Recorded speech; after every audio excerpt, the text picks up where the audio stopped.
man together will be. Ok, donc voilà, pour dire qu'évidemment, Renaissance, nous donnerons le meilleur de nous-mêmes. Nous allons faire la Renaissance, et j'ai dit, nous allons faire le changement du continent. Je pense que c'est ce qui est plus important. Nous avons dit qu'évidemment, Simbesi a dit le 21e siècle sera africain. Il a donné son souhait, je veux dire, sa vision et ce qu'il souhaite pour le continent.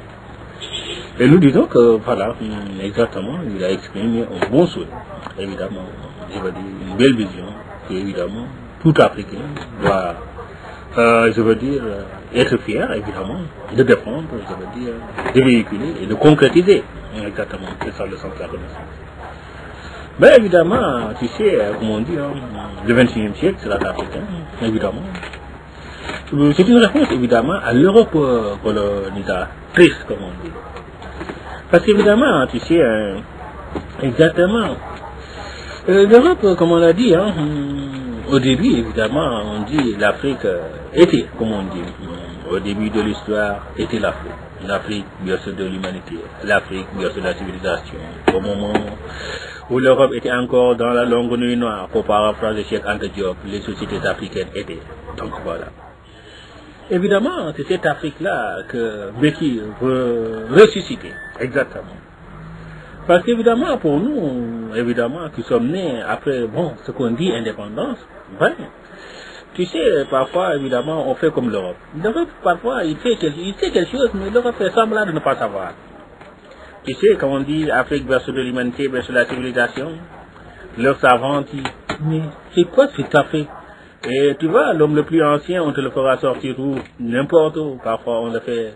Je pense que c'était au lendemain de la journée de la Renaissance de l'année dernière, ou l'année, ils disent, l'homme le plus ancien s'est trouvé en Israël. Ben, je dis, voilà, tu sais, en Renaissance, on n'a pas quelque chose de mal avec l'Israël. Donc voilà, bon, pour dire, ce qui les préoccupe, évidemment, c'est que, voilà, que nos discours ne soient pas vrais. Pour dire, ben, tu sais, ce que je te dis, c'est faire semblant de ne pas accepter la vérité. Donc voilà, c'est ça l'Europe. Et sur leur temps aussi, nous pouvons faire pareil. Dire, bah, est-ce que la colonisation a existé? C'est un mensonge, évidemment, qu'ils ont inventé pour continuer à nous dominer. Nos ancêtres ont été toujours vainqueurs. Nos ancêtres ont été toujours braves. Et c'est le cas. Ben, regarde, Elhaji Omar Foutiyou Tall, lui. Il a fait son pèlerinage à la Mecque. Il a fait un tour dans les États de l'Afrique de l'Ouest. Il a converti. Il a conquis, je veux dire, des territoires. Il a établi, je veux dire, un grand empire avec sa capitale Dinguiraï, qui se trouvait au Mali. Exactement. Ben, jusqu'aujourd'hui, on voit Elhaji Omar, je veux dire, à travers ses fils, à travers leurs actions. Ben voilà. Est-ce que l'Europe, donc, sa colonisation est vraie? Non, sa colonisation est fausse.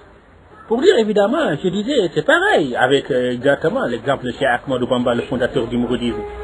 Tu sais, lui, les Européens l'ont emmené au Gabon, ils l'ont emmené dans la forêt équatoriale, évidemment, pour l'isoler, pour le tuer, pour l'intimider, en gros, le terroriser, si on revient au terrorisme.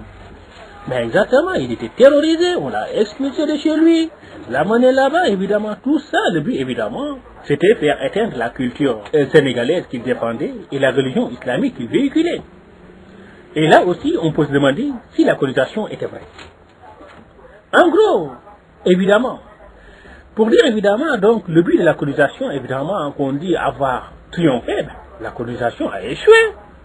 Parce que ces deux grands que j'ai te donné, exactement, leur œuvre et le combat demeurent, je veux dire. Elhaji Omar avec ses enfants, ben, on voit toujours, comment dire, sa vision, je veux dire, sa tijania triompher. Cheikh Ahmadou Bamba avec sa vision, Cheikh Ahmadou Bamba évidemment à travers sa communauté mouride, on voit toujours évidemment le mouridisme qu'il a fondé triompher. Pour dire donc voilà, là où on pensait que l'Occident a triomphé ou l'Occident a gagné, bien à travers ces deux figures, on voit bien que l'Occident et sa colonisation ont échoué. Pour dire évidemment, ils ont échoué dans leur vocation de dominer et de contrôler le monde même comme ils l'auraient souhaité. Exactement. Parce qu'évidemment, pour nous, évidemment, qui sommes nés après, bon, ce qu'on dit indépendance, ben, et pour nous, ce qui nous préoccupe, évidemment, c'est nos peuples et leurs aspirations, nos peuples et leur devenir. Nos peuples, évidemment, un continent où des États existent. Et ces États, évidemment, on nous dit c'est des micro-États, des petits États. On nous apprend à travers l'histoire que voilà, ces États, petits États, partagés, une même entité qu'on appelle Afrique occidentale française, ou Afrique centrale française, ou voilà, le Maghreb français. Évidemment, ces trois entités, si on voit sur une carte, ben, ces trois entités, ça continue. Hein. Donc, pour dire, évidemment, tous ces pays constituent un, en gros. Et évidemment, étaient gérés par la même personne, comme on dit, ben, la France et exactement. Donc, voilà. Nous sommes réveillés en indépendance, je veux dire, dans des micro-États. On nous dit, évidemment, vos micro-États, maintenant, ne doivent plus être de grands États.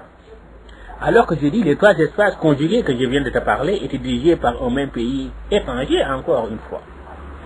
Donc, évidemment, pour dire que la Renaissance nous dit clairement que bien ce que le colonisateur a essayé de dominer, quand le colonisateur a vu qu'il a échoué, il a tenté de tout casser. Tout diviser. Ben, en se rappelant à l'adage diviser pour mieux régner, on comprend pourquoi. Parce qu'évidemment, la France veut contrôler et nos pays et nous empêcher évidemment d'être forts pour contrecarrer sa vision ou pour s'opposer à sa vision ou même pour, je veux dire, lui prendre la tête, comme on dit exactement.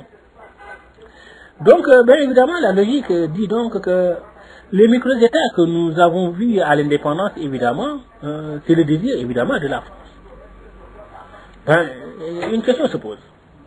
Allons-nous continuer à accepter le désir de la France dont le but est de nous dominer, de nous exploiter, et la France qui a échoué et nous a donné une soi-disant indépendance, nous casser pour que nous ne devenions pas forts, comme nous l'étions auparavant? Je pense que là, le raisonnement est clair. Dire que voilà, ben si elle nous a divisés pour que nous ne soyons pas forts, pour nous dominer, pour nous coloniser, pour nous exploiter, est-ce que, même en étant divisés, nous ne pouvons pas continuer à ne pas accepter ce qu'ils le souhaitaient en nous divisant? Je pense que c'est là où la Renaissance répond. Ben, elle nous avait divisés pour régner. Empêchons-la de régner. Elle nous avait divisés pour nous dominer. Empêchons-la de nous dominer. Elle nous avait divisés pour nous casser. Ben, résistons pour qu'elle ne nous casse pas. Une fois que nous réussissons cette étape, ben, je veux dire, le combat, l'intégration devient plus facile. Je pense que, voilà, dans nos États, nous sommes à ce combat. Donc, pour dire clair qu'en Afrique de l'Ouest aussi, hein, je veux dire, la naissance de l'écho, évidemment, on peut l'interpréter dans ce sens. Ben, depuis 1945, elle nous exploite à travers sa monnaie, qui a servi évidemment à sa reconstruction après sa décision par les Allemands. C'est l'argent de nos colonies qui a été pompé pour financer sa reconstruction. L'écho dit, je suis maintenant une monnaie qui sera africaine. Évidemment, l'argent des Africains ne sera pas dans une banque de France comme trésor, je veux dire, fonds de garantie ou je sais pas quoi. Mais voilà, j'ai dit, ben, hein, l'argent qu'on donnait en fonds de garantie au niveau de la Banque de France, moi j'en appelle dans le monde rural. Ça peut être servi, financer des projets comme le village de Grand-Père et bien d'autres. J'ai dit, c'est très bien. Au-delà de ça, j'ai dit aussi le pompage. Hier, j'étais revenu évidemment sur le pompage avec les sociétés, les entreprises coloniales ou néocoloniales. Je donnais l'exemple de France Télécom, qui même si l'écho continue et qu'on la laisse continuer, va continuer son pompage. Nous nous disons clair, ben, l'écho sera bien comme monnaie, mais le pompage, freinons-le. Je te dis, reviens-toi à pourquoi la France nous a cassé ou nous a balkanisé ou nous a divisé. Nous continuons de nous dominer. Avec le pompage, nous acceptons qu'elle continue de nous dominer. Ben donc voilà, l'écho va arriver, une nouvelle monnaie. Le pompage, nous allons le freiner. Et comme ça, nos pays, je veux dire, vont accéder à une indépendance. Et au-delà même de cette indépendance, l'intégration pourra fonctionner. Bon, aujourd'hui c'était un peu long, mais c'est comme ça aussi qu'il faut comprendre.